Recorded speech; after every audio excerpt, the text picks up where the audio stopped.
for you in this space, what is something that's stressing you out or kind of keeps you up at night wondering like, what's the next thing you have to solve? I think the biggest challenge I think that us and firms like ours face is that when we're working with our clients are startups, right? They're usually Series A, earlier, few Series B. Um, they're figuring it out, right? So they don't have product market fit yet. If they're earlier stage, they don't have a sales process yet. Sometimes they don't know who to target. We're figuring that out for them. They don't know what the messaging is. We're figuring that out for them. And all of that is fine. And the biggest challenge is we can produce the results, get all the meetings on the board, right? Get them all there.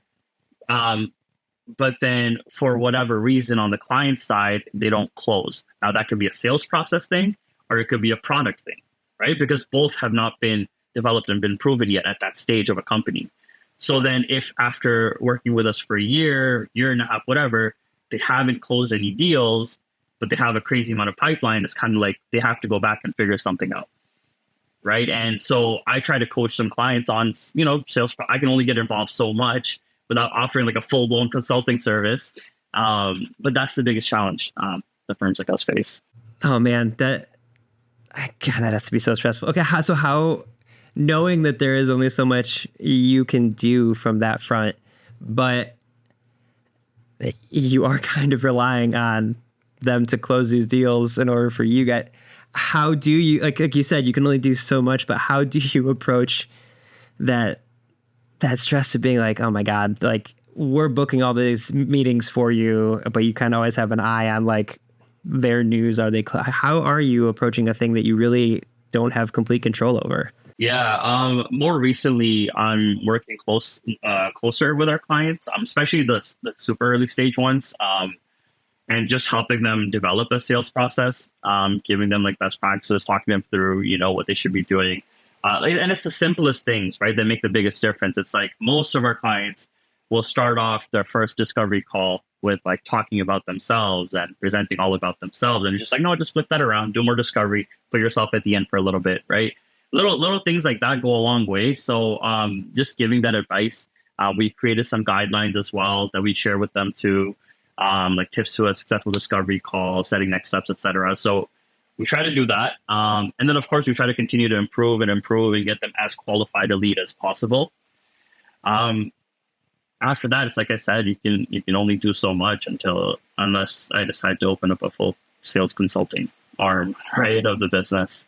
How do you feel about the overall state of sales development? Like, do you feel confident it's going to continue to expand? There's going to continue to be interest in reps, cold calling, and things like that, or you have a little bit of a stressful, like negative look at the overall space?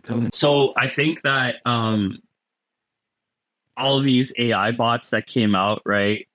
People were trying them and blah blah blah. I think like that kind of like peaked, and it's like, I don't know if it's stabilized, but it's going to die out because it doesn't work. I've tried them myself.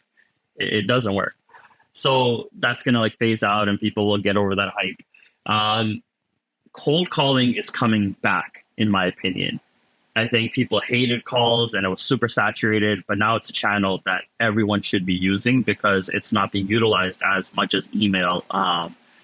LinkedIn is still good too. LinkedIn has to be done correctly. I think that LinkedIn does have a lot more noise now than like 5 years ago when we started the company.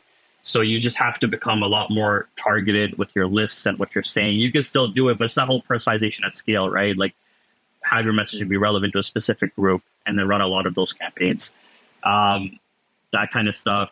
So I think that, I think companies need sales development. Like you need pipeline, especially if you don't have an inbound funnel coming in. Where else are you going to get your leads? Yeah, you can go to your events and go to your network, but that's only like so much, right? So you will need outbound until your inbound is working, but you'll still need the outbound because there's a different type of buyer. There are buyers out there that don't know that there's a solution to their problem. And that's what sales development a lot of times does is you're facing this problem, spinning your wheels, but you don't know that a solution exists. So we educate you on that.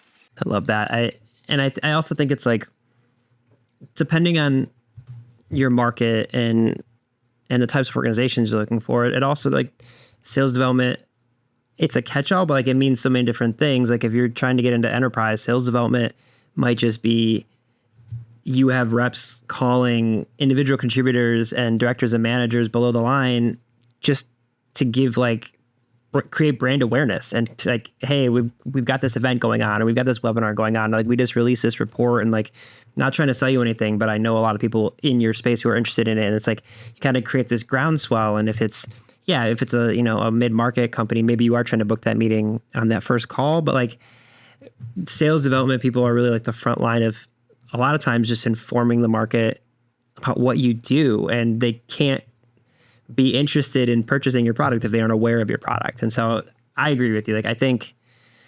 I'm biased. I work at Orum, so obviously we're big believers in the phone, but like it's such a great way to cut through the noise and have a conversation with someone after you get past that first 30 seconds. And yeah, I agree with you. I think the more people willing to pick up the phone and just have a conversation with someone, just like you said, hey man, I just want to level with you. This is what we're doing, but I know that you people in your space have a need. So can we have a conversation?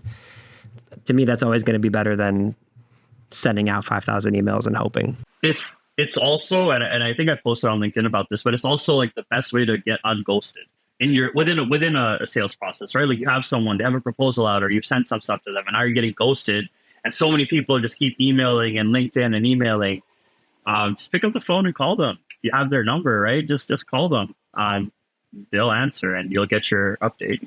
Yeah. And even if they don't answer, people were so afraid about when voicemails, like when they have the written version of voicemails now. I remember when that first happened with iPhones, everyone was like, that's it. Voicemails are dead. It's like, it's the complete opposite. Like, I might not pick up your phone call, but if you leave me a voicemail, I will at least read what it says real quick. I'll be like, oh man, Shaheem keeps calling me. I got to get back to him. So yeah, I love that. Yeah, or even, and texting too. Again, within, not cold texting, but within your sales process texting. Yeah. I'm going to see it. I might not respond right away, but I will see it. Exactly. Yeah, exactly. I love that.